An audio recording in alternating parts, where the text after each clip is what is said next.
पहलगाम येथे देशातील पर्यटकांवर झालेल्या दहशतवादी हल्ल्याच्या निषेधार्थ आज नांदेडच्या जिल्हाधिकारी कार्यालयासमोर विश्व हिंदू परिषद व भारतीय जनता पार्टीच्या वतीने आतंकवाद्यांचा प्रतिकात्मक पुतळा आणि पाकिस्तानचा झेंडा जाळून निषेध व्यक्त करण्यात आलाय। यावेळी आंदोलनकर्त्यांकडून पाकिस्तान विरोधात जोरदार घोषणाबाजी करण्यात आली।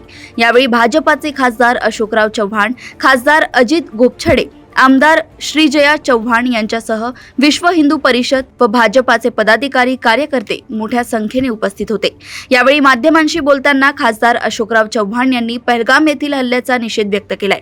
गृहमंत्र्यांनी तातडीने भेट देऊन जी कारवाई सुरू केली आहे त्यांचं मी मनापासून स्वागत करतो, परंतु एवढ्यावर भागणार नाही तर पाकिस्तानला सडेतोड उत्तर दिलं पाहिजे अशी आम्हा सर्वांची जनतेच्या वतीने मागणी असल्याचं देखील खासदार अशोकराव चव्हाण म्हणाले आहेत। तसेच उद्या सर्व पक्षाच्या वतीने नांदेड बंदची हाक पुकारण्यात आली आहे, त्यामुळे उद्या नांदेड बंद पुकारण्यात येणार असल्याचं देखील खासदार अशोकराव चव्हाण यांनी सांगितलंय। आता नांदेडमध्ये जिल्हाधिकारी कार्यालयामध्ये विश्व हिंदू परिषद आणि भाजपच्या लोकांच्या संयुक्त विद्यमाने काल पहलगाम येथे देशाच्या पर्यटकांवर झालेला जो भ्याड हल्ला आहे त्याचा निषेध करण्याकरता इथे जन आंदोलन या ठिकाणी झालेलं आहे।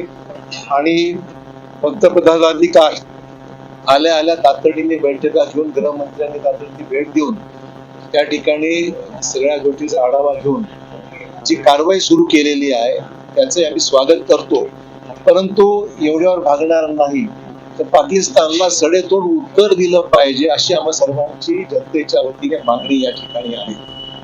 आणि त्यामुळे लोकांच्या भावना तीव्र आहेत। 28 पेक्षा जास्त लोक मृत्युमुखी पडलेली आहेत। ह्या दहशतवादी हल्ल्याच्या मागे निर्विवादपणे आपण पाहतो पाकिस्तानच त्याच्यामध्ये आहे, सिद्ध झाण्याची गरज नाहीये। आणि जे अतिरेक्यांचे फोटो आता जाहीर झालेले आहेत त्यातून स्पष्ट होत आहे हा अतिरेकी हल्ला आहे, देशावरचा हल्ला आहे, पाकिस्तानने केलेला काश्मीरवर झालेला हल्ला आहे। आणि त्यामुळे निष्पाप लोकांचे बळी गेलेले आहेत। अशा परिस्थितीमध्ये लोकांच्या तमाम भारत आज एकवटलेला आहे, देशवासी एकत्र आहेत आणि आम्ही सर्व मिळून या घटनेचा निषेध आम्ही करतच आहोत।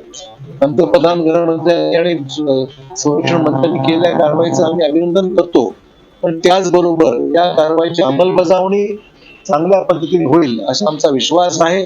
पंतप्रधानांनी घेतलेले निर्णय त्याची अंमलबजावणी चांगल्या पद्धतीने होईल आणि एवढंच नव्हे तर त्याला सडेतोड उत्तर व्यवस्थितपणे आता भारत देश पाकिस्तानला देईल अशा प्रकारची अपेक्षा आम्हा सर्वांच्या।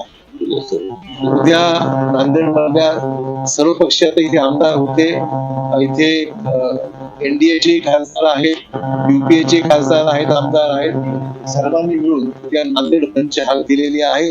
दुपारी मीटिंग त्याच्या संदर्भामध्ये प्रमुख लोकांची होईल आणि पुढे दिले जाईल।